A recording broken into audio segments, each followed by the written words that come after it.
आणि या ठिकाणी ज्यावेळेस अदानी हटवण्यासाठी होतो त्या ठिकाणी कुठेतरी राजकीय वळण दिलं जातं, हे पण चुकीचं आहे मित्रांनो.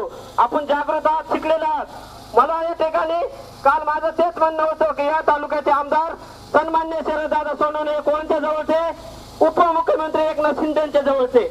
या तालुक्याचे माजी आमदार कोण आहेत, अतुल बेनके कोणत्या जवळचे, या राज्याचे उपमुख्यमंत्री सुनीताताई पवार जवळचे. मग माझी या दोन्ही माझे आणि आजी आमदारांना हीच विनंती होती का तुम्ही जरी दोघांच्या मांडीला मांडी बसणारे आहेत तर तुम्ही वरच्या लेवलला बसावे आणि हा प्रकल्प तिथल्या रद्द करावे. कशासाठी तुम्ही समाजाचा अट्टास करता.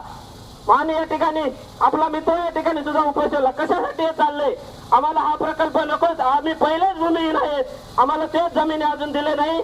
तर या ठिकाणी होणाऱ्या 21 तारखेची सुनावणी प्रशासन टप्प्याटप्प्याने आमची लढाई. जर तुम्ही आमचं हे आंदोलन ऐकलं नाही, उपोषण ऐकलं नाही तर आम्ही तुम्हाला तमाम आदिवासी बांधवांना सांगतो आणि या प्रशासनाला सुद्धा सांगतो, रक्ताचे पाठ व्हायले तरी चालेल पण 21 तारखेची सुनावणी आम्ही होऊन देणार नाही. आम्हाला काही करायचं ते करा, परंतु तुम्ही तातडीने आदिवासी समाजाचा आणि या जनतेचा मनाचा विचार करा. नाही तर 21 तारखेचा कुठलाही अधिकारी आज नवऱ्याच्या आश्रमशाळेवर पोहोचू शकत नाही. हे तुम्हाला जाहीरपणे या ठिकाणी सांगतो आणि सांगतो